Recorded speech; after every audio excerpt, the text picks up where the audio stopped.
Dear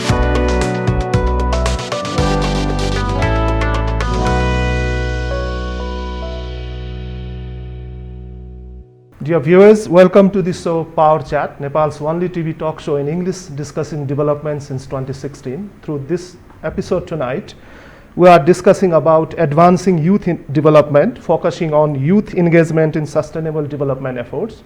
And I'm joined tonight by Dr. Piya Ratna Maharjan. He is the president of International Youth Society. Let's talk. Welcome to the show, Dr. Maharjan. Thank you very much, Dr. Laxman D, for inviting me for this platform.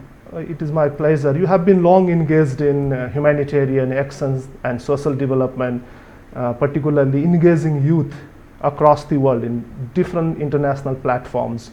And through this episode tonight, we are discussing about youth engagement, advancing their potentials across the world with focus on potentials of youth in Nepal.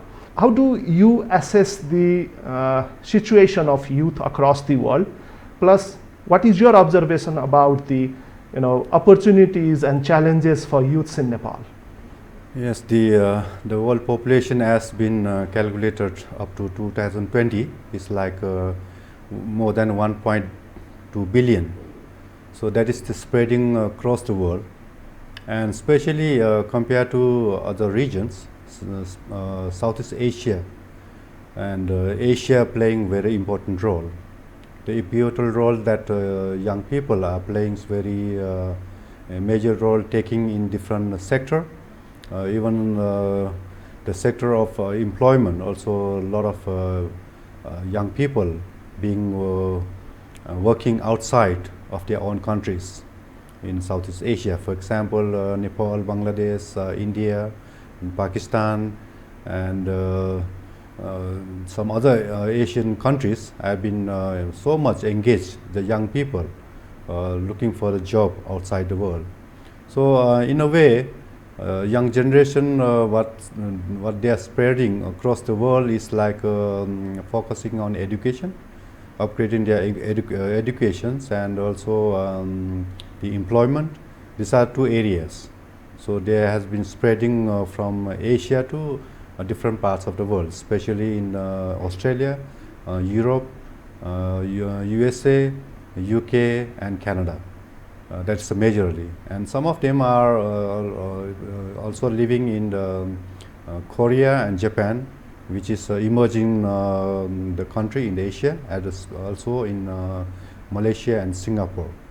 So the majority of our Southeast Asian young people, if you compare the young generation in Nepal along with the India, also has a major population. Also taking the consideration of Bangladesh young people, also considered as the one of the more popular population of young people engaged in different sector in the world, especially as mentioned previously in education. And more than education now becoming the employment, because that's a breadwinner, and young people are become even playing the role as a breadwinner, which they provide all this food and economy sustainability to their own family, back to their own countries. Well, Dr. Maharjan, what are the key challenges that young people across the world and in the region of Southeast Asia or South Asia region facing today? Yeah, one of that is in order to seek for the employment job in other country, they have to pay a lot of money. Not that as easy as we are thinking.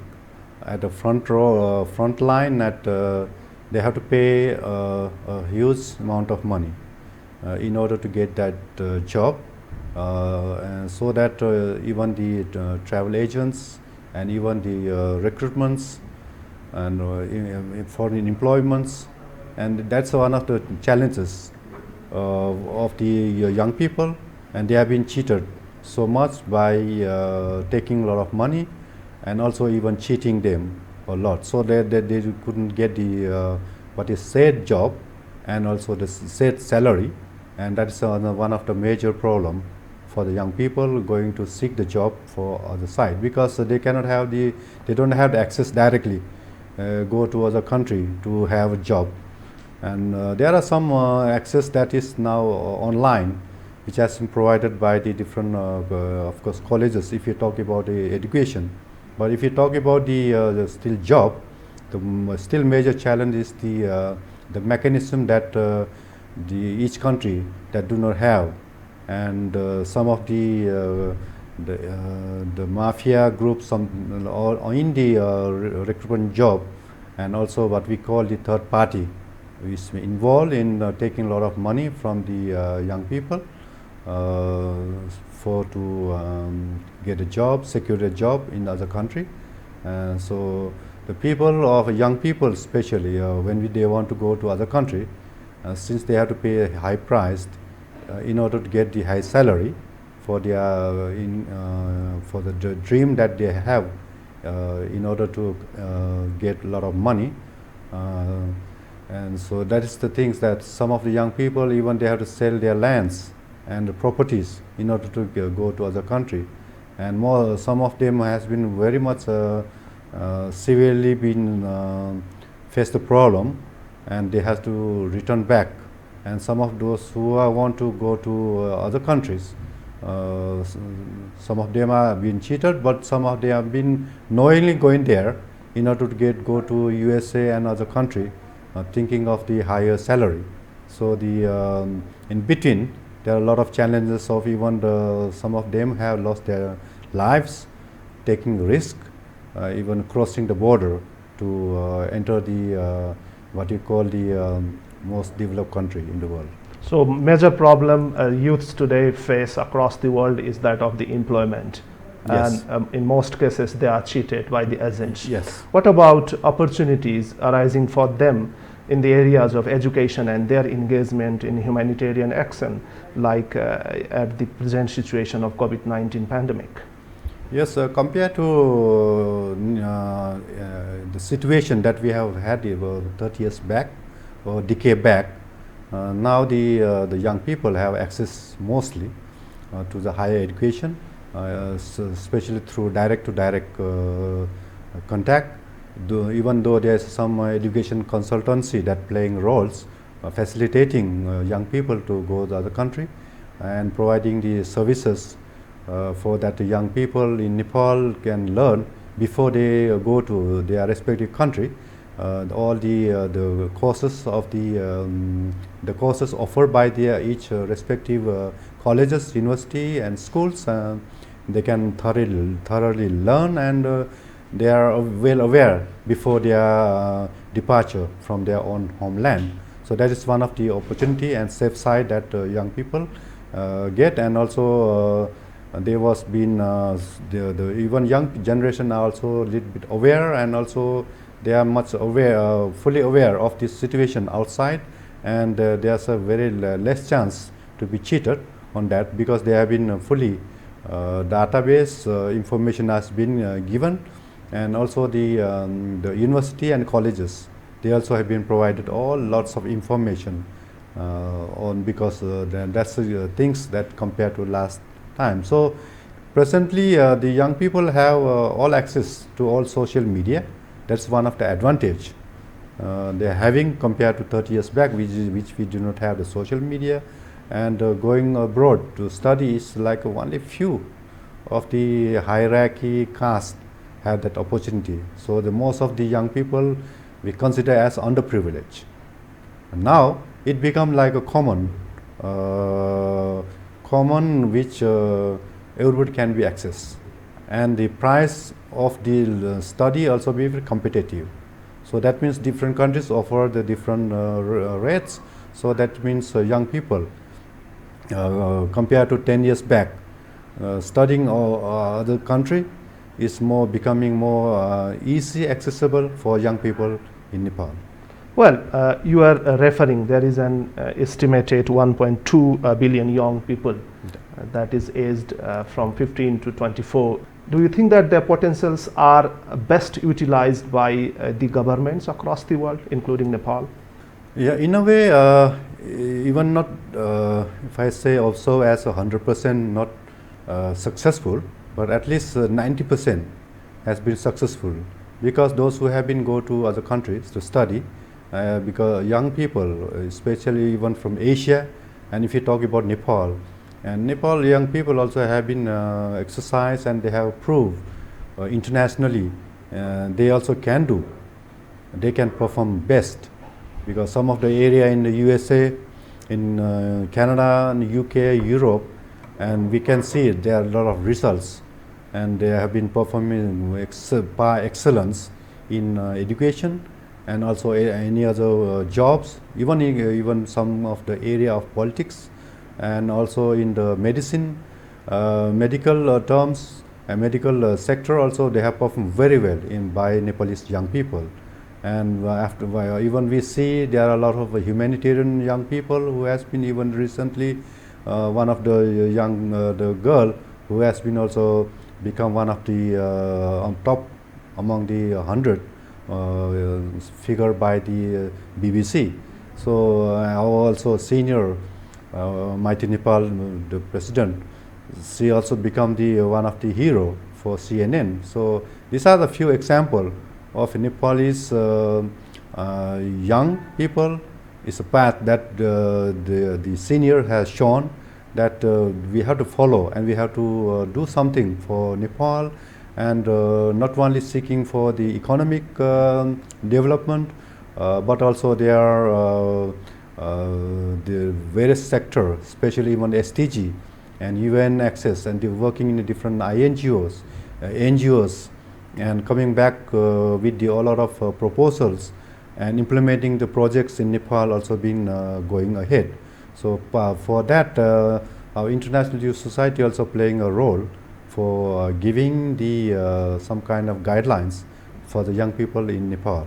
Well, how do you work with the associations and organizations? You are leading the International Youth Society, and you're saying that there were, some people recognized by the international community, including that of the BBC as well, as their heroes across the world. Do you think that the policy in Nepal on part of the government of Nepal is conducive for youths recognizing their potentials in different areas? Yes, government playing a role, especially Minister of Youth and Sports, also National Youth Council, also playing their roles for supporting even SDG and young people, for them to encouraging for the young people for Nepal, providing the kind of opportunity in Southeast Asia especially, and also across the world. But it has to be done more, because government do not have the clear pipeline or guidelines for the young people, what to be done and how to utilize the young people, which is the one of the major revitalizing society. And because since the government is more focusing on their own agenda, we should, and the government should, and also the young organization that focusing on young people has to focus on this giving this opportunity for young people, because the young people are the generation for present, for the future. So they are the most vibrant segment in the society. So therefore the government should be given more focus on how we can utilize Nepalese young people, and how they can show them in international arena. Because most of the young people, I have observed, they have taken their own way of endeavor, their own efforts to go other country, not that the government. Yeah, if there's a policy of that government has given the lot of opportunities, and of course the young people, they don't make a priority go other country. What are the key areas for intervention from the government side, your recommendations to the government, so that the youth potentials are best utilized? Yeah, it's kind of for those who have learned, graduated from university or top university in Nepal, and they should be given kind of a job opportunity. Why the young people go to other countries? Because of the job opportunity. for incoming. That's the number one. And the other one is to the opportunity that is not available in Nepal. So they don't think this is secure. What they have find the legality and the security system and the payment for what have they learned has been well paid. So this part the government of Nepal or government of Asia as a whole in our developing and underdeveloped countries has to focus on giving or prioritize for young people. Once they become the fresh the diploma and they have been graduated, they should be immediately taken into different way of opportunity. For example, for researchers, you can give the places where should be a research in medical. And because in Nepal, young people also have, once they go to US, even they go even for aeronautics, because they have that space even given there, and they can learn to how to become a successful pilot. Yes, this kind of opportunity should be, all kind of sectors should be given, be open by the government and should be prioritized for young people. And this way the government, once has opened up this the policy, clear policy and high income for young people, of course the young people will think of stay our own country. And there are some examples, those who have been returned from other country, they have successfully running business, entrepreneurs in different sector, like even mostly from agriculture and livestock. That's the example. They don't want to even go to the other country because they are having good income in Nepal. Well, could you also tell us about the role of young people in sustainable development, especially in the context of the 2030 sustainable development, goals? Yes, now due to this pandemic, the UN what is set 2030, the goals has been I think we have to extend that is to around more than 5 to 10 years to achieve, in order to achieve that, because there has been backlash. So we have to reconsider this. I hope that in upcoming general convention in UN, this issue will be discussed about the time frame. As we have discussed about the 17 goals of SDGs, that is mostly actually for the young people. These are the segment that are going to implement to make this happen. And no hunger, no poverty, and this is can be elevated by the segment of young people who work, who do have income.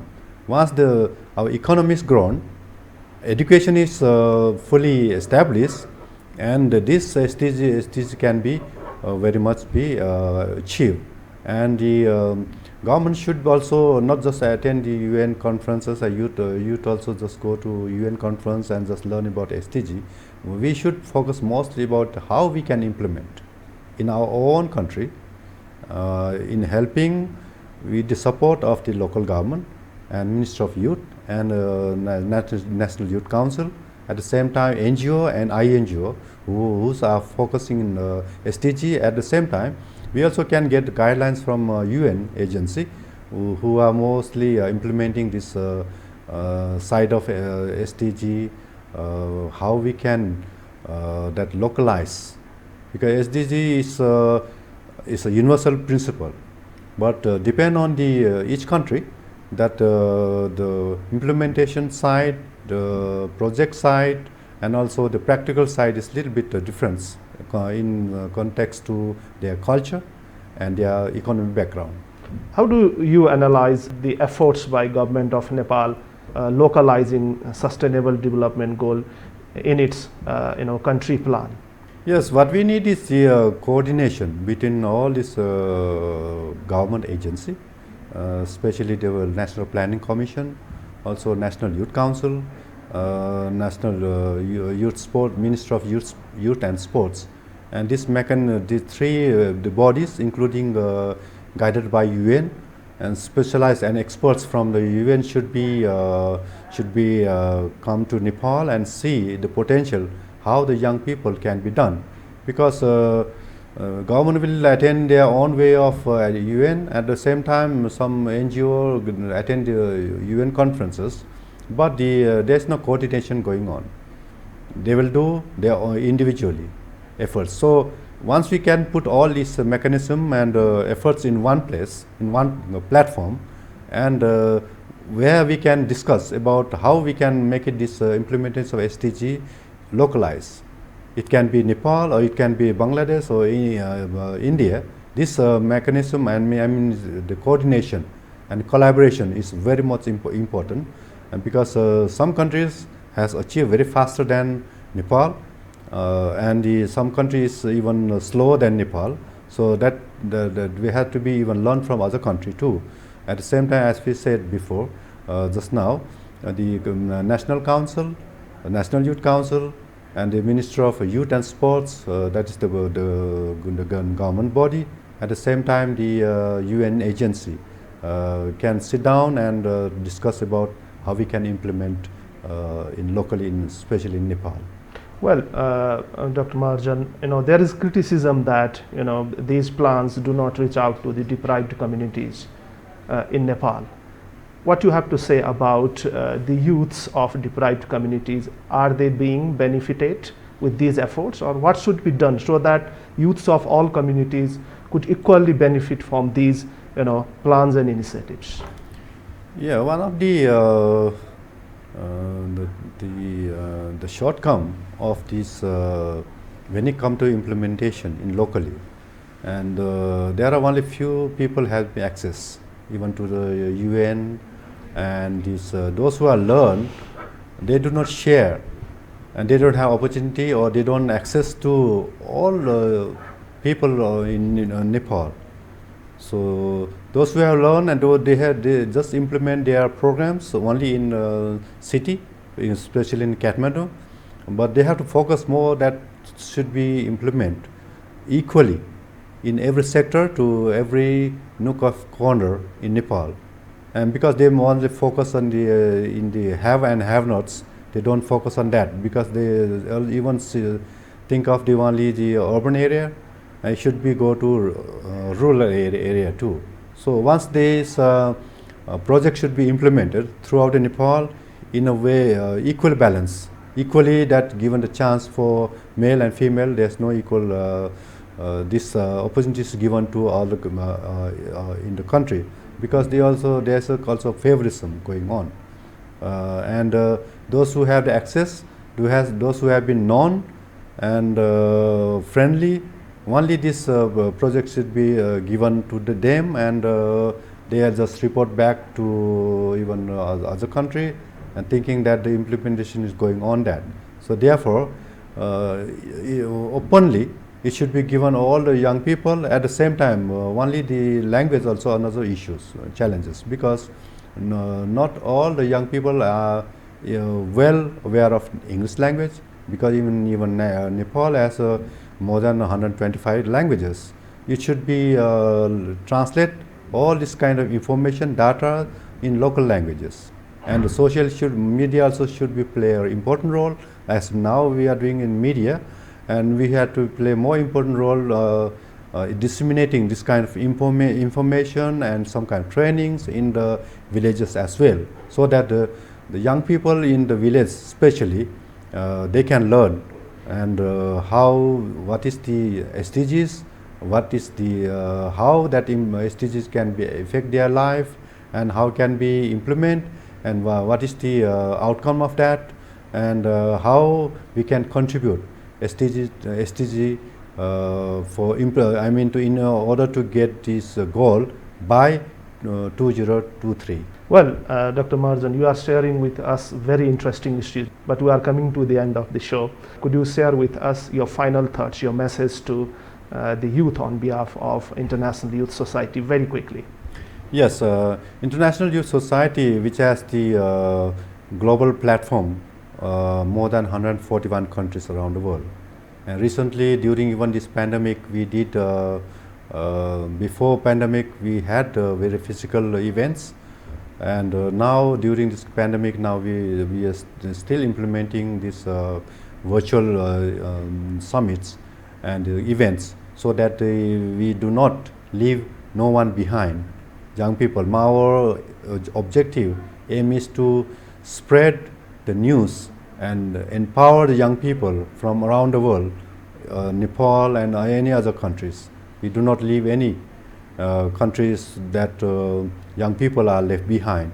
So because they have rights, equal rights to know and how they can be engaged and come forward to the society for the development of each country. And especially the young people in Southeast Asia, very much interested to engage in the SDGs and development of their own countries, and they want to contribute their own countries. Only if we are as a parents, as we are the guidelines, also even UN agency, government should take this opportunity as working together, collaborating, changes through collaboration. That's our motto of International Youth Society.